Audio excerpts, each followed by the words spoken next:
जंगल में कई दिनों से तेज बारिश हो रही है, पर टीनू मौसी ने अभी तक अपना पक्का घर नहीं बनाया था और वह एक टूटे हुए घोंसले में रहती थी। लगता है इस बार बारिश बहुत ही ज्यादा आएगी। इस बार तो पक्का घर बनाने का समय ही नहीं मिला। मुझे इसी घोंसले में ये मॉनसून निकालना होगा। बढ़ती बारिश के साथ टीनू मौसी की चिंता भी बढ़ने लगी। हे भगवान, बारिश तो बढ़ती ही जा रही है। ऐसे में मैं क्या करूं? बारिश का पानी भी अब मेरे घोंसले में आने लगा है। थोड़ी देर बाद ही बारिश की गति और तेज हो गई और टीनू मौसी का घोंसला टूटकर नीचे गिर गया और मौसी एक पेड़ के नीचे जाकर बैठ गई। टूट गया मेरा घोंसला। अब कम से कम इस बारिश में तो चल जाता। बारिश लगातार हो रही थी। टीनू मौसी पेड़ के नीचे बैठ जाती है। तभी उसे एक अंडा नजर आता है। अंडा देखकर टीनू मौसी उसके पास जाती है। हे भगवान, इतनी बारिश में ये किसका अंडा भीग रहा है? किसी का भी हो, मैं इसे अपने साथ ले जाती हूँ। जिसका भी हुआ मेरे पास से ले जाएगा। मैं इसे अपने साथ रख लेती हूँ।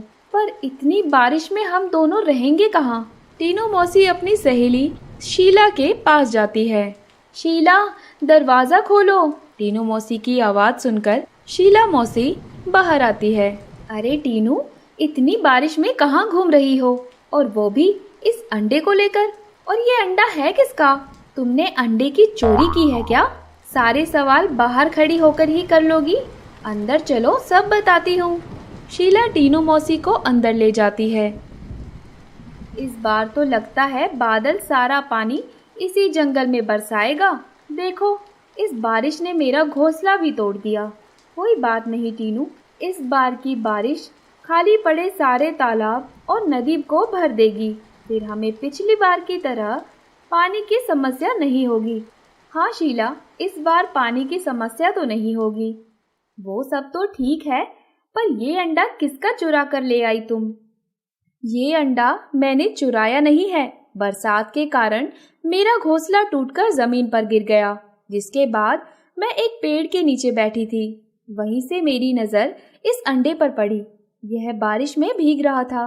मैंने सोचा कि इसे अपने साथ रख लूं। जब इसकी माँ इसे ढूंढते हुए आएगी तो मैं उसे वापस लौटा दूंगी। लगता है यह किसी झुंड से बिछड़ गया है। पर अगर इसकी माँ सांप निकली तो वो तो हमें खा जाएगी। तू इसे वापस वहीं रखा। खामखा मुसीबत सर पे मत ले। मैं इसे वापस वहीं बारिश में मरने के लिए नहीं छोड़ सकती शीला। अब ये चाहे जिसका भी अंडा हो, मैं इसकी देखभाल करूंगी जब तक कि इसकी माँ मेरे पास इसे ढूंढने नहीं आ जाती। अच्छा ठीक है, तू यही बैठ, मैं कुछ अनाज लेकर आती हूँ। दोनों बैठकर खाएंगे। दोनों चिड़िया अनाज खाकर सो जाती है। बारिश और भी तेज हो रही थी, जिसके कारण शीला का घर भी टूटकर नीचे गिर जाता है। हाय राम, मेरा भी घर टूट गया। अब तो हम दोनों बेघर हो गए टीनू। हाँ शीला, तुम्हारा सारा अनाज भी पानी में भीग चुका है। चलो उस पेड़ के पास चलते हैं।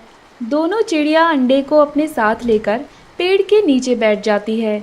शीला, ऐसे तो हम भीगते ही रहेंगे। हमें कैसे भी करके एक घर बनाना होगा। हाँ टीनू, और खाने के लिए अनाज भी इकट्ठा करना होगा। शीला, तुम सही कह रही हो। तुम अंडे का ध्यान रखो, तब तक मैं कुछ लकड़ियाँ चुन कर ले आती हूँ। ऐसे ही बारी बारी से हम लकड़ियाँ और अनाज इकट्ठा कर लेंगे। दोनों अपनी योजना के अनुसार बारी बारी से अंडे का ध्यान रखती है। एक अनाज लेकर आती और एक लकड़ियाँ इकट्ठा करती। शाम तक दोनों ने लकड़ियाँ और अनाज इकट्ठा कर लिया और अपना घर बनाने लगी। दोनों की कड़ी मेहनत से घर बनकर तैयार हो गया। जल्दी जल्दी जंगल पहुंच जाता हूं और सभी को सूचना पहुंचाता हूं। मिट्ठू डर के कारण जल्दी से सुंदरवन जंगल पहुंचता है और हर घर जाकर सूचना देता है। आखिर में वह टीनू और शीला मौसी के पास जाता है। क्या हुआ मिट्ठू तोते, इतना क्यों हाँफ रहे हो तुम? ऐसी क्या बात है? मौसी, जंगल में इतने दिनों से गोरी बाज हर घर से अंडा चुराकर खा रही थी, क्योंकि वह कभी माँ नहीं बन सकती थी। पर भगवान के चमत्कार से वह गर्भवती हो गई। कुछ दिनों पहले गोरी बीमार हो गई और भूरा बाज पहाड़ पर रहने वाले हकीम बाबा के पास उसकी दवा लेने चला गया। उसके जाने के बाद गौरी ने 2 अंडे दिए, पर उसका एक अंडा गिद्ध ने चुरा लिया। अब भूरा बाज जंगल में हर जगह उसे ढूंढ रहा है। बता, मेरा अंडा कहाँ है? तूने मेरे अंडे की चोरी की है। नहीं भूरे, मैंने तुम्हारे अंडे की चोरी जरूर की थी, पर अंडा मेरे पास नहीं है। हुआ कुछ यूं था कि आज मुझे चिड़िया का नहीं, स्वयं बाज का अंडा खाने को मिला है। आज पहली बार किसी बाज का अंडा खाऊंगा। अरे अरे, ये क्या? ये अंडा मेरे हाथ से छूट रहा है। बस भूरे, उस आंधी में वह अंडा कहाँ गया मैं नहीं जानता। उसके बाद बारिश शुरू हो गई। मैंने बारिश में भी अंडे की बहुत तलाश की, पर वह मुझे कहीं नहीं मिला। थक कर मैं वापस अपने घर आ गया। भूरा गिद्ध की बात सुनकर वहां से चला जाता है। शीला, क्या यह अंडा भूरे का है? क्या बताऊं टीनू, अगर यह अंडा भूरे का हुआ तो वो हमें कच्चा खा जाएगा। हाँ शीला, अब क्या करें? इस अंडे को कैसे भी भूरे तक पहुंचाना पड़ेगा। पर अगर यह अंडा भूरे का नहीं हुआ तो बेचारा अंडा उसका भोजन बन जाएगा। नहीं नहीं, हमें अंडे के बारे में भी कुछ सोचना होगा। सोच टीनू, सोच, वरना मुझे हमारा भविष्य भूरे के पेट में नज़र आ रहा है। एक काम करते हैं, हम इस अंडे को भूरे के घोंसले में रखाते हैं। पर वहाँ गौरी भी तो है। अगर गौरी ने हमें देख लिया तो हमें दबोचने में उसे कुछ ही पल लगेंगे।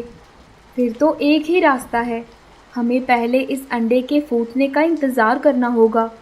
पर इतना वक्त हमें कैसे मिलेगा टीनू? मेरे पास एक तरकीब है, हम उसी के रहते बच सकते हैं।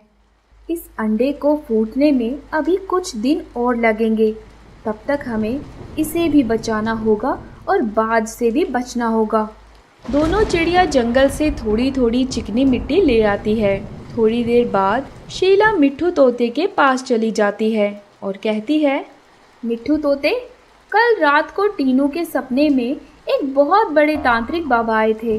उन्होंने टीनू को एक वरदान दिया है जिसका फ़ायदा सभी को हो सकता है।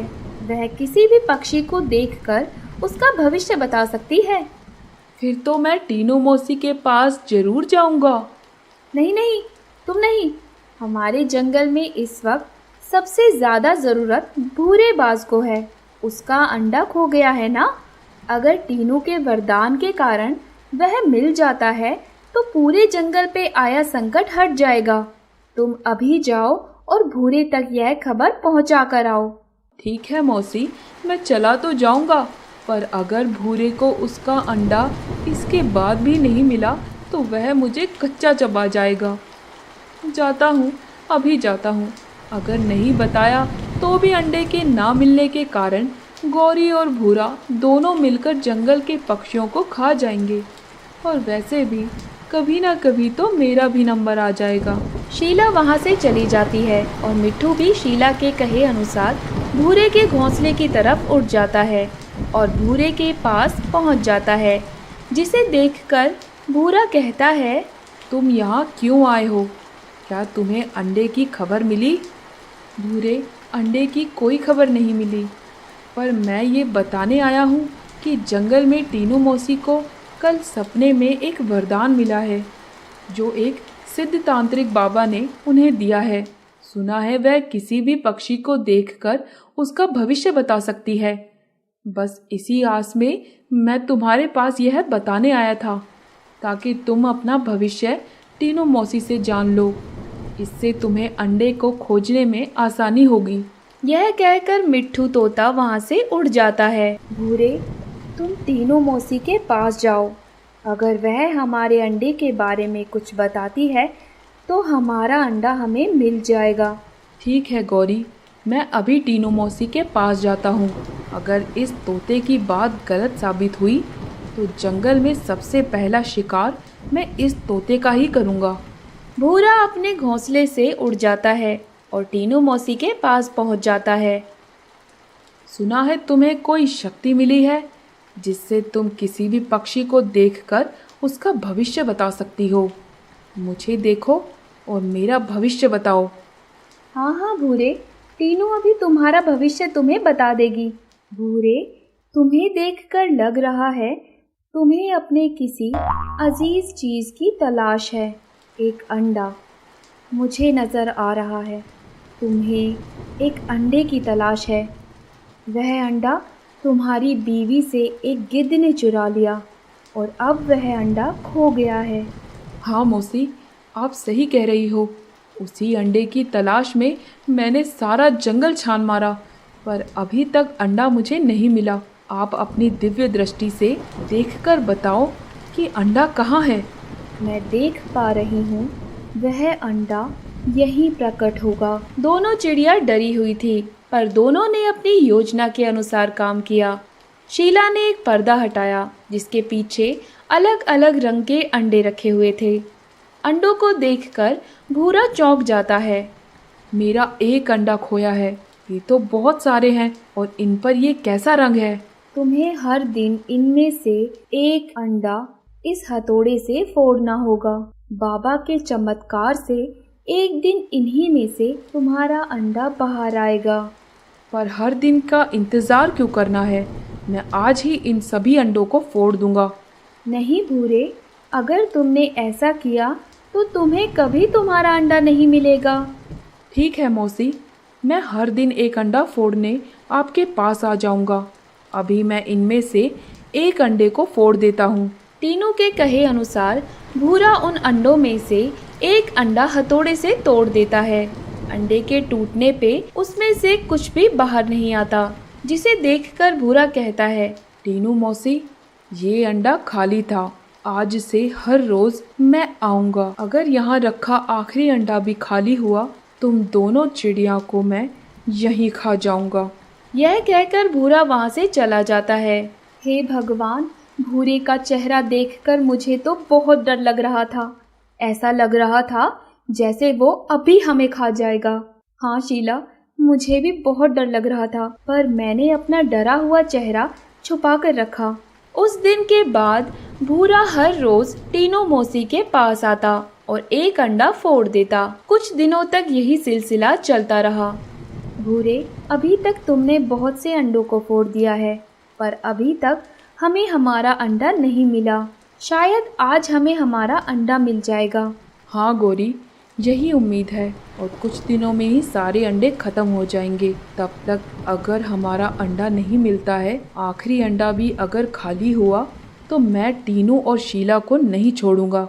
हर दिन की तरह भूरा एक अंडा तोड़ देता है। दिन गुजरते हैं और अब सिर्फ एक अंडा बाकी था। टीनू, आज यह अंडा फूट जाएगा। अगर यह भूरे का नहीं हुआ तो आज हमारा आखिरी दिन है। नहीं शीला, यह अंडा भूरे का ही है। मैंने उस रात चुपके से गोरी के पास वाले अंडे के ऊपर एक निशान देखा था। वही निशान इस अंडे पर है। अगर यह सच में भूरे का अंडा है तो आज हम बच जाएंगे। गौरी, आज टीनू मौसी के पास सिर्फ आखिरी अंडा बचा है। मुझे डर है, अगर वह भी हमारा अंडा नहीं निकला तो हम उसे कहाँ तलाश करेंगे। आज हमें हमारा अंडा ज़रूर मिलेगा। तुम जाओ भूरे। भूरा वहाँ से चला जाता है और टीनू मौसी के पास आ जाता है। जानती हो ना मौसी, आज अगर यह अंडा मेरा नहीं निकला तो तुम दोनों चिड़िया का क्या करूँगा। भूरा अंडा फोड़ने ही वाला था कि उसमें से एक छोटा बाज बाहर आता है, जिसे देखकर भूरा भावुक हो जाता है। धन्यवाद मौसी, तुम दोनों में सच में जादू है। आज मेरा बच्चा मुझे मिल गया है। इसके बाद टीनू मौसी और शीला मौसी का डर खत्म हो जाता है। अगर आपको हमारी कहानी अच्छी लगी और ऐसी ही कहानियाँ और देखना चाहते हैं तो हमारे चैनल को सब्सक्राइब कर लें और बेल आइकन पर क्लिक कर दें। और हाँ, शेयर करना मत भूलिएगा।